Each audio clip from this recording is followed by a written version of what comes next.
Γεια χαρά. Σήμερα θα φτιάξουμε μια υγιεινή τάρτα σοκολάτας. Μια πολύ υγιεινή τάρτα σοκολάτας που δεν θα έχει ούτε γαλακτοκομικά, ούτε ζάχαρη, αλλά ούτε και γλουτένη. Πολύ απλά υλικά. Ουσιαστικά μόνο σοκολάτα και νερό, τίποτα άλλο. Το νερό θα το βάλουμε να βράσει. Είμαι σίγουρος πως σε όσους από εσάς αρέσει η ζαχαροπλαστική θα έχετε ακούσει τον κανόνα ότι το νερό και η σοκολάτα δεν πρέπει να αναμειχθούν ποτέ. Το οποίο ισχύει. Η σοκολάτα έχει κάποιους σταθεροποιητές και κάποιους γαλακτοματοποιητές που χαλάνε όταν μπει το νερό στο μείγμα. Αλλά αυτό δεν μας εμποδίζει να δουλέψουμε χημικά με τη σοκολάτα. Οπότε τώρα θα κάνουμε ακριβώς αυτό. Θα σπάσουμε τον κανόνα, θα αναμίξουμε νερό με σοκολάτα και θα φτιάξουμε μια μουσ. Αφού λιώσουμε τη σοκολάτα, βάζουμε το μείγμα στο ψυγείο και το αφήνουμε να παγώσει τελείως.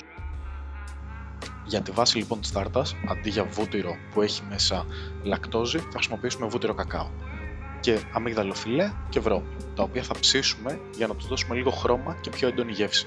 Τα ανακατεύουμε και τα βάζουμε στο φούρνο. Χρόνος και θερμοκρασία δεν υπάρχουν. Κάθεστε από πάνω και όταν πάρουν το χρώμα, τα βγάζουμε από το φούρνο.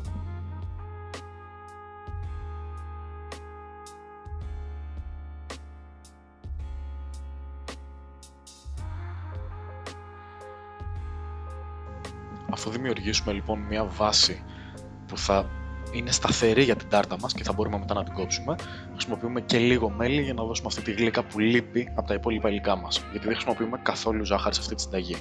Εγώ προσωπικά προσθέτω και αλάτι, βοηθάει τη σοκολάτα να γίνει πιο γλυκιά.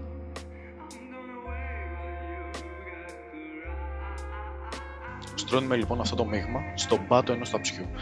Ουσιαστικά εδώ η ταρτιέρα μας θα καλυφθεί σε ένα πολύ λεπτό στρώμα, αλλά θα φροντίσουμε να ανυψώσουμε λίγο και στα τυχώματα, ώστε να έχουμε το κλασικό σχήμα της τάρτας.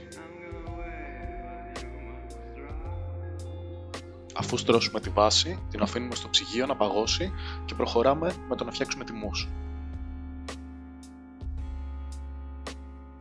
Ύστερα λοιπόν προχωράμε με τη μουσ σοκολάτας.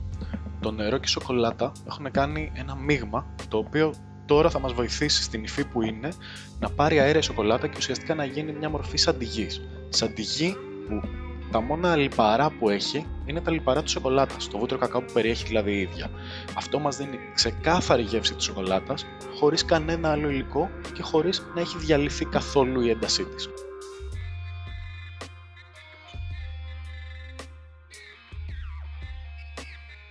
Είναι βασικός κανόνας όταν εγώ φτιάχνω γλυκά να δοκιμάζω, γιατί μου αρέσουν πολύ τα γλυκά. Εδώ πρέπει να σας πω ότι είναι τόσο έντονη η σοκολάτα που δεν μπορώ να σταματήσω να τη δοκιμάζω. Αφού όμως τη στρώσουμε, ντεκοράρουμε με φρέσκα μούρα. Ουσιαστικά είναι τα μόνα φρούτα που δουλεύουν πολύ με την ένταση της σοκολάτας, γιατί εδώ δεν έχουμε τίποτα άλλο για τη γεύση, παρά μόνο την πολύ έντονη και πλούσια σοκολάτα και τα μούρα που θα κόψουν αυτή την ένταση και θα μας προσθέσουν μια άλλη γεύση.